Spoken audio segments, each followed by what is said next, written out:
বৰ্তমান সমগ্ৰ অসমতে নিৰ্বাচনী বঁটা, তাৰ মাজতে আমাৰ অসমীয়াৰ বাপতিসাহোন ৰঙালী বিহুটোক আদৰিবৰ কাৰণে সমগ্ৰ অসমবাসী বৰ্তমান প্ৰস্তুতি চলাই আছে। যিফালে ৰাজনীতিৰ ঢৌ, সেইফালে আকৌ বহাগৰ নতুন বিহু আদৰিবৰ কাৰণে সকলোৱে এটা উৎসাহ উদ্দীপনাৰে আজি মই আছোঁ কচুমাৰী ৰাজহুৱা খেলপথাৰত।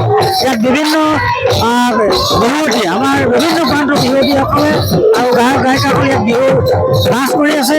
যিহেতু আগন্তুক এই বহাগৰ বিহুক আদৰিবৰ কাৰণে অসমৰ বিভিন্ন মঞ্চ সলনি কৰিবৰ কাৰণে, মঞ্চ আকৰ্ষণ কৰিবৰ কাৰণে তেখেতসকলে বিভিন্ন প্ৰশিক্ষণ লৈ আজি সকলোবিলাক একত্ৰিত হৈ ইয়াত এটা বিহু নাচৰ আয়োজন কৰিছে, আখৰ আয়োজন কৰিছে। তেখেতসকলে বিহুৰ সামৰণি অনুষ্ঠান পাতিছে। যিহেতু মৰাণ আঞ্চলিক ছাত্ৰ সন্থাৰ উদ্যোগত বিহু প্ৰশিক্ষণৰ সামৰণি কৰ্মশালা অনুষ্ঠান জুবিন গাৰ্গ ভ্ৰমণৰ ক্ষেত্ৰত কচুমাৰী উচ্চ মাধ্যমিক বিদ্যালয়ৰ খেলপথাৰ। গতিকে সমগ্ৰ দৃশ্যটো মোৰ বন্ধুক দেখাবৰ কাৰণে অনুৰোধ জনাইছোঁ।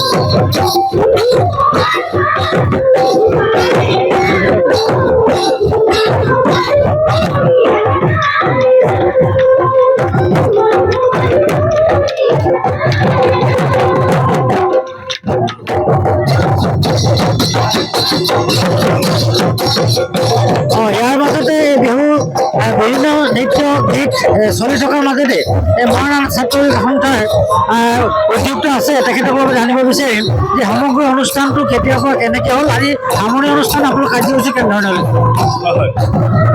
প্ৰদৰ্শন ছাত্ৰ সন্থাৰ সাংস্কৃতিক কৰ্মসূচীৰ আধাৰতে মৰাণ আঞ্চলিক ছাত্ৰ সন্থাই আঞ্চলিক ছাত্ৰ সন্থাৰ এলেকাৰ কেইবাঠাইতো বিহু প্ৰশিক্ষণৰ ব্যৱস্থা কৰিছিলে। আজি সামৰণি অনুষ্ঠানৰ আয়োজন কৰিছে। পাঁচ শতাধিকতকৈ অধিক নতুন প্ৰজন্মৰ ছাত্ৰ ছাত্ৰীসকলে ইয়াত বিহুৰ প্ৰশিক্ষণ লৈছে আৰু খুব সুন্দৰকৈ আজি আপোনালোকে দেখিছে, খুব সুন্দৰকৈ তেওঁলোকে এইখিনি আজি দেখুৱাৰ বাবে ব্যৱস্থা গ্ৰহণ কৰিছে।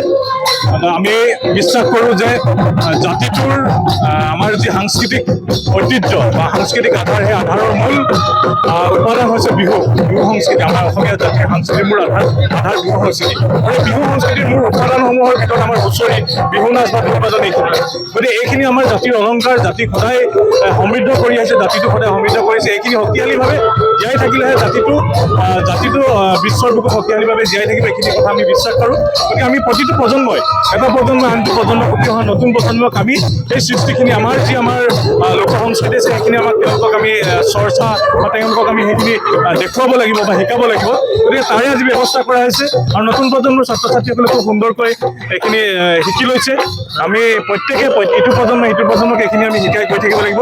আৰু মৰাণ আঞ্চলিক ছাত্ৰ সন্থাই এলেকাত কেইবাখনো গাঁৱত যি এয়া প্ৰশিক্ষণৰ যি ব্যৱস্থা কৰিছে, এই ধাৰাবাহিকতা যেন অনাগত দিনতো ৰক্ষা কৰে, সেয়া আমি আশা কৰিছোঁ। আৰু এটা কথা আমি জানিব বিচাৰোঁ, যিহেতু এই আপোনালোকে বিহু নৃত্য প্ৰশিক্ষকসকল আহিছে, ইয়াৰ উদ্দেশ্য আপোনালোকে গাঁৱে গাঁৱে বিহু নৃত্য কৰা বা মঞ্চত বা এনেকুৱা ধৰণৰ কিবা প্ৰকল্প বা আঁচনি আছে? নিশ্চয়। আমি যিখিনি ছাত্ৰ ছাত্ৰীক মানে ইতিমধ্যে চাওক, আমাৰ গছতলৰ বিহু আছিলে, চোতালৰ বিহু আছিলে, সেইখিনি কমি গৈছে পৰিৱৰ্তিত সময়ৰ বাবে। গতিকে আমি এটা ব্যৱস্থা কৰিম, আমি যিখিনি ছাত্ৰ ছাত্ৰীক গাঁৱে গাঁৱে যে আমি এই প্ৰশিক্ষণৰ ব্যৱস্থা কৰিছোঁ, তেওঁলোকৰ দ্বাৰা আমি চোতাল বিহু কৰাৰ কাৰণে আমি ব্যৱস্থা কৰিম। গতিকে সেইখিনি ইতিমধ্যে আমি আলোচনা কৰিছোঁ। তেখেতসকলক চোতালৰ বিহুটো যেন আকৌ পুনৰ ঘূৰি আহে, তাৰ কাৰণে আমি ব্যৱস্থা গ্ৰহণ কৰিম। সুন্দৰ কথা, আপোনালোকৰ পদক্ষেপটো খুব আদৰণীয়। যিহেতু আমি আগত গাঁৱত বহুবোৰ আমি দেখোঁ, গাঁৱে গাঁৱে বা জ্যেষ্ঠসকলক আৰম্ভ কৰি, কিন্তু আজিকালি সেই অনুষ্ঠানটো নেদেখি মঞ্চত গ'লেই আমি বিহু হুঁচৰি আমি দেখিবলৈ পাওঁ। তো আপোনালোকৰ এই পদক্ষেপ আদৰণি জনাইছোঁ। ইয়াৰ মাজতে আপোনালোকে এইটো ভাবেনে যে গাঁওখনৰ জ্যেষ্ঠৰ পৰা কনিষ্ঠ, ধনীৰ পৰা দুখীয়া সকলোকে একাকাৰ কৰি বিহুৰ এই মানে নৃত্য প্ৰদৰ্শন বা বিহু হুঁচৰি গোৱাৰ ব্যৱস্থা আছে নে আপোনালোকে গাঁওখনত কিবা বাছি তেনেকুৱা ধৰণৰ ব্যৱস্থা কৰিছে নেকি? এই ধনী ঘৰতে আমি বিহু দেখুৱাম, এই দুখীয়া বা নিম্ন ধৰক টকা পইচা কমহীন মানুহৰ বিহু নকৰোঁ, এনেকুৱা আছে নেকি আপোনালোকৰ? মানে আমাৰ অসমীয়া জাতিৰ মূল আমাৰ ভাষা, আমাৰ সংস্কৃতি সংস্কৃতিৰ মূল আধাৰে হৈছে বিহু। আৰু বিহুৰ উপাদানসমূহৰ ভিতৰত আমাৰ ইয়াত হুঁচৰি বা বিহু নাচ, বিহু গীত, আমাৰ আন লোকবাদ্যসমূহ। গতিকে এইখিনিক আমি শক্তিশালীভাৱে জীয়াই ৰাখিবই লাগিব। পৰিৱৰ্তিত সময়ৰ বাবে কেতিয়াবা ক'ৰবাত থাকি গৈছে, সেইখিনি আমি সেইখিনি আমি ঠিক ঠাক কৰি লৈ অনাগত দিনত সেইখিনি আমি আগবঢ়াই লৈ যাব লাগিব শক্তিশালীভাৱে। ধন্যবাদ। তেখেত আছিল প্ৰদৰ্শন ছাত্ৰ সন্থাৰ এজন কৰ্মকৰ্তা। যিহেতু গোটেই অনুষ্ঠানটো হাত দৌৰা, গতিকে তেখেতে স্পষ্টভাৱে কৈছে যে এই বিহুটো তেওঁলোকে প্ৰশিক্ষণ দিয়াৰ লগতে কেনেধৰণে ভৱিষ্যতৰ দিনত আগুৱাই নিম এই গোটেই কথাখিনি আমি গম পালোঁ আৰু অকণমান দৃশ্যটো মই প্ৰদৰ্শন কৰিবৰ কাৰণে মই কেমেৰামেন জনাইছোঁ।